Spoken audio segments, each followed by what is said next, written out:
Mesdames, Messieurs, bonjour. Très heureux de vous retrouver ici dans le cadre du salon Agrimax à Metz. J'ai le plaisir d'accueillir Sylvie Daguerre. Bonjour. Bonjour. Bonjour Sylvie, vous êtes conseillère régionale pour la région Grand Est et puis vous êtes aussi artisan. Expliquez-moi. Oui, écoutez, je suis avec mon mari à la tête d'une entreprise de prothèses dentaires. Nous sommes 9. Et puis effectivement, j'ai un mandat de conseillère régionale déléguée à l'égalité femmes-hommes. À vos côtés, Jacqueline Cotier. Bonjour Jacqueline. Bonjour. Vous êtes productrice de vaches laitières, de vaches allaitantes, de volailles, agricultrice dans le Maine-et-Loire. C'est bien ça ? C'est bien ça. Et surtout présidente de la commission des agricultrices au sein de la FNSEA. Voilà. Alors, la question est très simple. Est-ce que la parité a du sens dans le syndicalisme agricole ? C'est la question sur laquelle nous allons débattre. Alors, première question, quel est le pourcentage d'agricultrices syndiquées ? Est-ce que vous le connaissez ? Je n'ai pas le pourcentage d'agricultrices syndiquées, mais j'ai le pourcentage des agricultrices. Ça représente à peu près 25% donc des exploitants agricoles. Et on pense qu'il y en a bien moins dans le syndicalisme. Voilà. Même si on n'a pas le chiffre. Mais après, oui, c'est vrai que c'est une question que je n'ai pas préparée du tout. Non, mais peu importe, ça donne une idée. Effectivement, il y a quand même une sous-représentation dans le syndicalisme par rapport à la part des agricultrices, on peut le dire. Là, j'en suis sûre. Très clairement. Et au conseil régional, est-ce qu'il y a la parité ou pas ? Oui. Nous avons réellement la parité avec une volonté vraiment affichée de Jean Rotner dans ce domaine.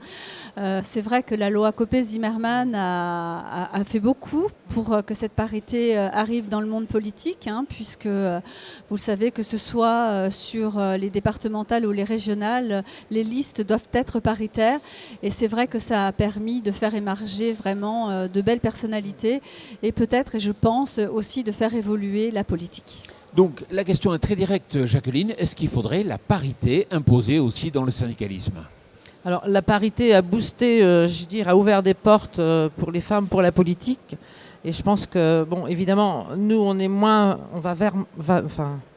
je dirais moins vers la parité, puisque la réalité du terrain, c'est plus la représentativité.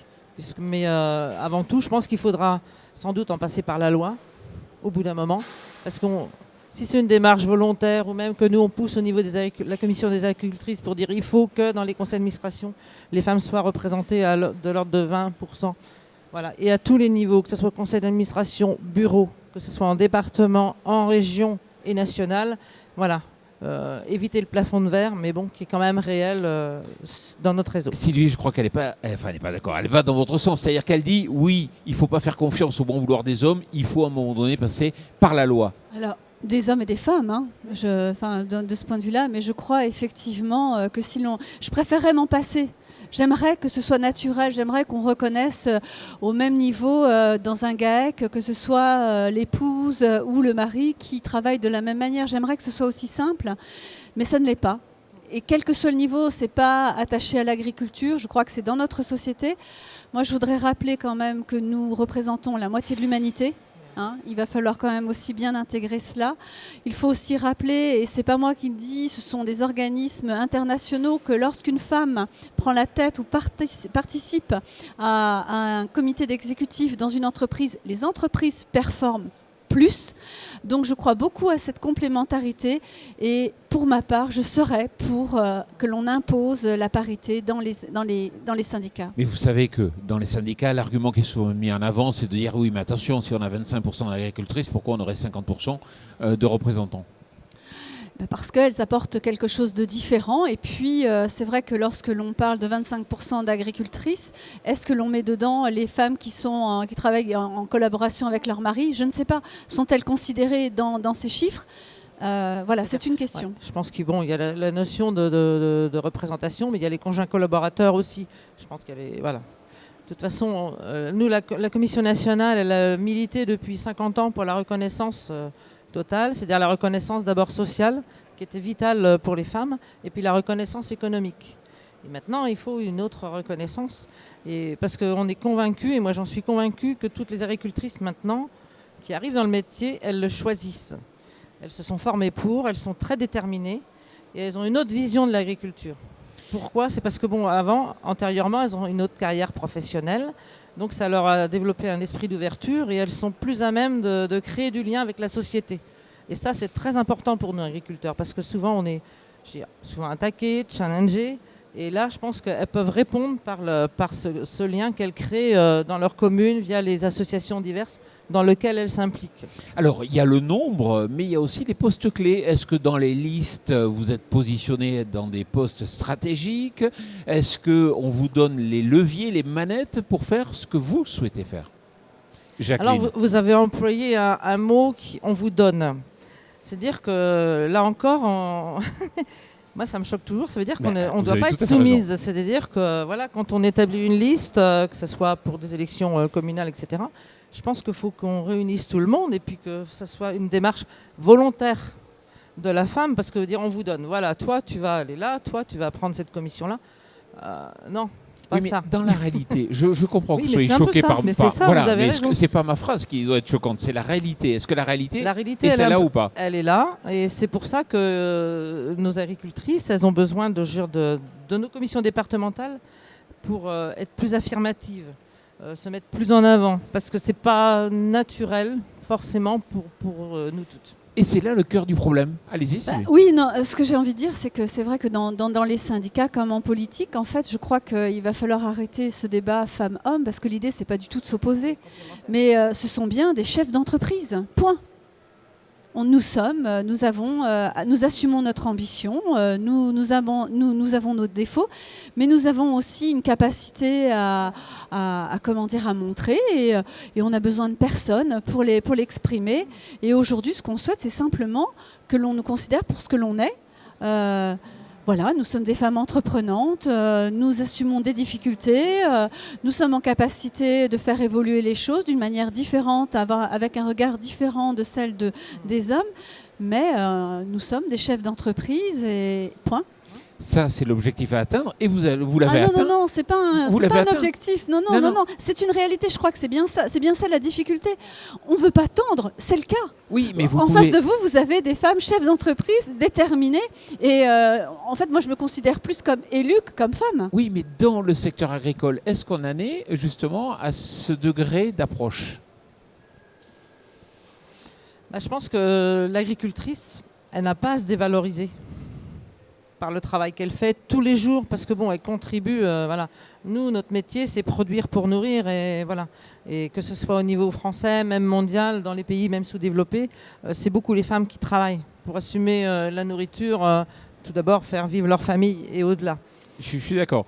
Mais dans la représentativité, puisqu'on est toujours dans le cadre du syndicalisme, est-ce qu'aujourd'hui, il n'y a pas un parcours différent des dames qui viennent vers l'agriculture, qui est un petit peu différent du parcours des hommes ? Et est-ce que ça n'explique pas certaines choses ? Alors, pour l'avoir vécu, parce que je veux parler de mon vécu, moi, avant, je n'étais pas dans l'agriculture, donc j'ai pris des responsabilités. Je suis arrivée dans un conseil d'administration. Moi, je ne suis pas passée ce que j'appelle la case JA. Parce que quand vous êtes issu de père en fils et encore dans le syndicalisme, d'autant mieux vous êtes, vous passez par la case JA, vous avez ce qu'on appelle l'école de responsables, vous connaissez un petit peu toutes les OPA, et quand vous arrivez, que vous n'avez pas passé par cette case-là, vous êtes un peu mis en difficulté et c'est encore plus compliqué de faire ses preuves et de s'affirmer. Donc c'est pour ça qu'on a besoin d'accompagner ces personnes-là. Beaucoup d'agricultrices sont dans ce cas-là. Donc nos commissions départementales proposent des formations sur l'affirmation, la connaissance des OPA, tous les enjeux qu'il peut y avoir. Mais je pense que ça peut être un frein. Là où je vous rejoins, c'est qu'évidemment, nous sommes soumis au regard de nos familles. Il ne faut pas se mentir, on reste quand même la maman. Voilà. C'est quelque chose qui nous différencie toujours. Nous sommes soumis aussi au regard de la pression de la société, et c'est vrai que d'avoir une femme qui s'engage et qui, mon Dieu, fera des pâtes coquillettes aux enfants au lieu de faire le bon repas, ça peut être encore mal jugé. Mais je crois que les choses avancent. Il faut aussi le dire. On a des jeunes agriculteurs, et je pense que des jeunes qui aujourd'hui je vois la société autrement. Je crois qu'il faut être aussi positif. Les choses avancent. D'abord, les couples sont beaucoup plus, je dirais, déterminés et ont besoin l'un de l'autre parce qu'il y a aujourd'hui tellement de difficultés, que ce soit en termes de technicité, que ce soit en termes d'administration, et je crois que la complémentarité et la difficulté fait qu'aujourd'hui, chacun prend sa part du travail. Donc, de ce point de vue-là, je crois que les choses évoluent, mais je pense qu'effectivement, comme vous le dites, il faut avoir des femmes inspirantes, où les jeunes femmes puissent s'inspirer et puissent ainsi avancer et puis admettre que oui, elles ont leur place dans le syndicalisme, tout comme en politique, parce que dans le monde rural, c'est vrai que souvent on les retrouve dans nos communes, voilà. Et donc du coup avec une ambition politique derrière, et ça je trouve ça très intéressant. Alors dans le syndicalisme majoritaire agricole, vous avez Christiane Lambert, qui est quelque part un porte-étendard un peu de... je pense que ça fait gire chaud au cœur à nos collègues agricultrices de voir quand même qu'on était représenté quand même par une femme et qui a milité depuis les JA, enfin elle a commencé au CNJA, etc. Je pense que voilà, mais il faut qu'on active un peu plus le mouvement. Enfin, je pense qu'il faut qu'on les sensibilise encore plus. La question du terrain, elle est très importante, la proximité, important. Et si on parle du conseil régional, est-ce qu'aujourd'hui, vous avez atteint donc les objectifs que vous souhaitez ou il faut aller encore plus loin dans la parité, la représentativité, les postes clés ? Alors c'est vrai que pour ma part, il y a quand même un certain nombre d'éléments sur lesquels il va falloir que l'on travaille. C'est notamment les violences intrafamiliales. C'est l'une des grandes causes de la région qui sont défendues par Jean Rotner. Alors ça, c'est d'un point de vue, je dirais, sociétal. Il y a aussi tout, effectivement, de travailler dans les lycées pour que nos jeunes, là aussi, commencent à évoluer dans leur manière de voir leur compagne, leur future épouse. Et puis, il y a un volet qui, pour moi, est important aussi, c'est la finance. Aujourd'hui, la région finance des start-up, finance des incubateurs. Et quid des comités exécutifs qui choisissent ces projets ? Voilà, à savoir, est-ce qu'on est aussi là dans la parité, parce que c'est vrai qu'on est souvent critique avec les autres, mais je partage, il y a aussi des manières de progresser pour nous. Et puis voilà, c'est vrai que même dans la finance, il y a des labels qui aujourd'hui arrivent, qui s'appellent ESG, avec un côté écologique, un côté sociétal, un côté contre la corruption. Donc voilà, il y a des sujets qui sont toujours à améliorer. Écoutez, je vais m'y employer, en tout cas pendant la durée de ce mandat. Et au sein de votre syndicat, comment aller plus loin ? Comment aller plus loin ? C'est-à-dire, je pense qu'il faut qu'on prenne notre bâton de pèlerin, comme l'ont fait nos pionnières quand elles ont voulu réunir les agricultrices pour les solliciter, les amener à se former, à prendre des responsabilités. C'est ce qui a permis d'avoir une commission nationale à la FNSE. Ça a démarré à la MRJC, de toute cette histoire. Mais je pense que la proximité, les liens qu'on peut créer et montrer que c'est accessible. Jacqueline Cottier, Sylvie Daguerre, merci beaucoup et puis surtout merci à vous de nous avoir suivis. Merci. Merci. Merci.